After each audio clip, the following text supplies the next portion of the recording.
August 1942. The city that bears Stalin's name stands on the edge of annihilation. German forces, having swept across the Soviet Union in Operation Barbarossa, now converge on Stalingrad, a vital industrial centre on the Volga River. For the soldiers of the Red Army, retreat is no longer an option. Behind them lies the river, before them the enemy. And above them, Stalin's infamous order number, 227, not one step back. This is the story of how Soviet defenders turned a city into a fortress, transformed rubble into weapons, and sacrificed everything to hold a single line, the Volga River. This is the Battle of Stalingrad, from the Russian perspective. To understand why Soviet soldiers fought with such ferocity at Stalingrad, we must first understand what they were defending, and what they had already lost. By the summer of 1942, the German Wehrmacht had occupied vast territories of the Soviet Union. Millions of Soviet citizens lived under brutal Nazi occupation. The Red Army had suffered catastrophic losses, entire armies encircled and destroyed, millions of soldiers killed or captured. But Stalingrad represented something more than strategic value. Named after Joseph Stalin himself, the city's fall would be a devastating propaganda victory for Hitler. For Stalin, losing his namesake city was unthinkable. The Soviet dictator issued order number 227 in July 1942, establishing blocking detachments behind frontline units with orders to shoot retreating soldiers. This order has been debated by historians for decades. Was it necessary to prevent collapse? Was it a brutal tool of totalitarian control? Soviet veterans remembered it differently, some as a necessary evil that saved the army from disintegration, others as a symbol of their leadership's willingness to sacrifice them without mercy. Private Ivan Chuikov, a defender of Stalingrad, later wrote, "We didn't fight because of Order 227. We fought because behind us was the Volga. Behind the Volga was Russia. There was nowhere else to go." Stalingrad stretched for nearly 30 miles along the western bank of the Volga River.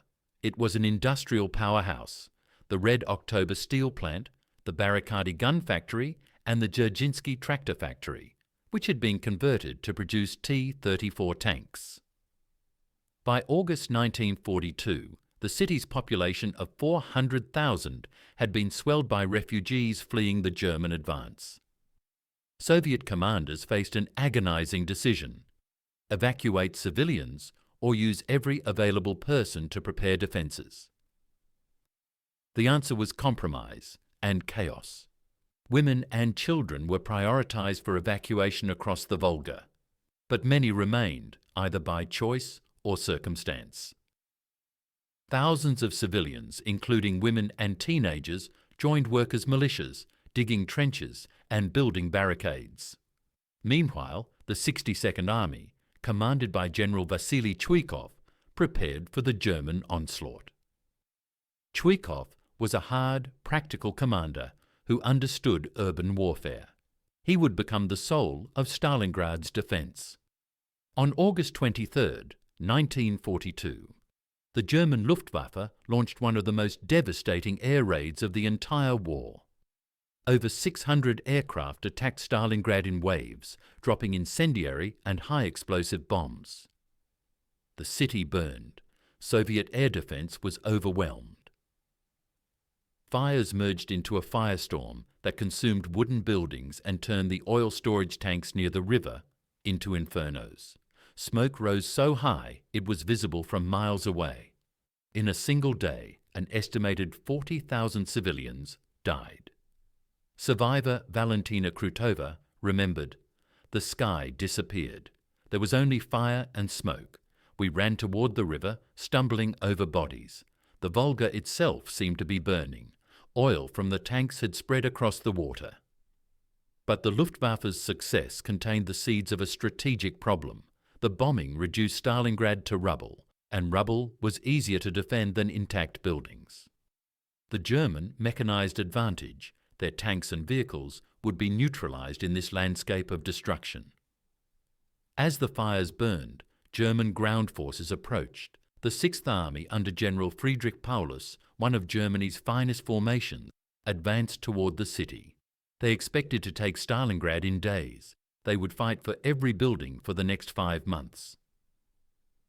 General Vasily Chuikov understood that Soviet forces could not defeat the Germans in open battle. German combined arms tactics, coordination of infantry, armour, artillery and air support were simply superior. But in the ruined city, Chuikov could negate those advantages. His strategy became known as hugging the enemy. Soviet units would stay as close to German positions as possible, sometimes separated by a single wall or floor of a building. This proximity meant German artillery and air support couldn't be used without hitting their own troops. Soviet defenders turned Stalingrad into what they called a war of rats. Fierce close quarters, combat in cellars, sewers and ruined buildings. Storm groups of 6 to 8 men, armed with submachine guns, grenades and sharpened spades, would infiltrate German positions at night. Buildings changed hands multiple times. The Mamayev Kurgan, a hill overlooking the city, was captured and recaptured so many times that the soil was later found to contain more metal fragments than earth. But Chuikov's tactics came at a terrible cost. Soviet casualties were staggering. The average life expectancy of a Soviet soldier in Stalingrad has been estimated at 24 hours. Reinforcements were thrown into battle immediately upon crossing the Volga, often with minimal ammunition and equipment. The Volga River was both Stalingrad's greatest weakness and its salvation. With German forces controlling the approaches from the west, the river was the only supply line. Under constant German artillery fire and air attack, Soviet boats made desperate crossings. During the day, small craft hugged the riverbanks. At night, larger barges attempted to bring reinforcements, ammunition, and the wounded out. The 13th Guards Rifle Division made one of the most desperate crossings on September 14, 1942, when German forces had pushed to within meters of the river.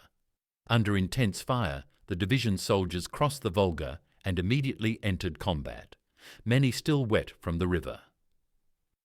Lieutenant Alexander Rodimtsev commanded the division. His orders were simple: hold the landing zone at any cost. The courage of the Volga boatmen has passed into Russian legend. Under fire that turned the river into a kill zone, these sailors maintained the lifeline. Some boats were armoured with scrap metal, others relied on speed and darkness. Many never made the return journey. Without the Volga crossings, Stalingrad would have fallen. Every bullet, every grenade, every morsel of food for the defenders came across that river. By October, the battle had reached the industrial complexes in northern Stalingrad: the Red October steel plant, the Barakadi arms factory, and the tractor factory. These massive facilities became fortresses. Workers fought alongside soldiers, operating machinery until the last moment, even as battles raged inside the factories. There are documented cases of tanks being driven directly from production lines into combat, sometimes without paint or full assembly. The factories were a maze of workshops, foundries, and warehouses. German forces would capture one section, only to face Soviet resistance from the next.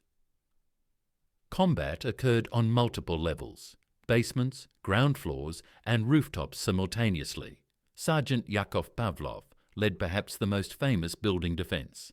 Pavlov's house, a 4-story apartment building, was held by a small group of Soviet soldiers for 58 days against repeated German assaults. The building overlooked a key square, making it strategically vital. Pavlov's house became a symbol of Soviet determination. German soldiers reportedly said that they lost more men trying to capture this single building than they had taking Paris. The factory district fighting was the most brutal of the entire battle. Progress was measured in meters. A German officer wrote, "We have fought for 2 weeks for a single house, making 2 or 3 attacks daily. We are exhausted. Stalingrad is no longer a town. By day it is an enormous cloud of burning, blinding smoke. When night arrives, one of those scorching, howling, bleeding nights, the dogs plunge into the Volga and swim desperately to the other bank. In the ruins of Stalingrad, individual soldiers could make a difference. Soviet snipers became legendary, using the rubble to deadly effect. Vasily Zaitsev, a shepherd from the Ural Mountains, became the most famous. His duel with the German sniper instructor, though possibly embellished by Soviet propaganda, captured the intimate, personal nature of the fighting. Zaitsev's tactics were simple but effective. He would spend hours motionless, studying German positions, waiting for a single, clear shot. He trained other snipers in what became known as the Sixes method, groups of sniper pairs supporting each other. But psychological warfare went beyond snipers.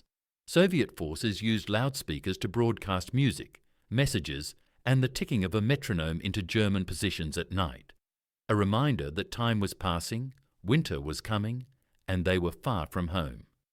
The Soviets also exploited German communications. Russian-speaking personnel would broadcast on German radio frequencies, spreading rumours of disasters elsewhere on the front, or reading lists of German casualties. By mid-November, the 62nd Army held only a few hundred metres of riverbank. German forces occupied over 90% of the city. Stalin demanded that Zhukov hold at all costs, while the Soviet High Command prepared a secret counter-offensive. The defenders were exhausted, starving, and running out of ammunition. Some units were reduced to 10% of their original strength, yet they held. A German soldier wrote home, "Stalingrad is hell. The Russians fight like madmen. They launch counterattacks even when they're surrounded. We take a position in the morning, and by evening they've taken it back." Soviet soldiers had their own accounts. Private Anatoly Kozlov wrote, "We don't think about tomorrow. We think about the next hour, the next minute. Will I survive the next attack? Will reinforcements arrive? Will ammunition come across the Volga tonight? This is existence reduced to its simplest elements. Survive, fight, hold the line." The Soviet defenders held because they had no choice. Behind them was the Volga. Beyond the Volga was the rest of Russia. If Stalingrad fell, the entire southern front might collapse. But they also held because of something harder to quantify, a stubborn refusal to yield. German forces had conquered much of Europe with speed and shock. At Stalingrad, they encountered an enemy who would not break, who contested every metre, who turned defence into an art form. While the 62nd Army held Stalingrad by fingernails and will, Soviet Marshal Georgy Zhukov prepared a massive counter-offensive, Operation Uranus. On November 19, 1942, Soviet forces launched a double envelopment, attacking the weaker Romanian armies, protecting the German flanks north and south of Stalingrad. Within 4 days, they had encircled the entire German Sixth Army. The hunters had become the hunted. For the defenders of Stalingrad, the news brought tears of relief and joy. They had held long enough. The sacrifice had meaning. The battle would continue until February 1943, when the starving remnants of the German Sixth Army surrendered. Of the 91,000 German soldiers who went into captivity, only 6,000 would ever return home. The Battle of Stalingrad was the turning point of the war on the Eastern Front. The myth of German invincibility was shattered.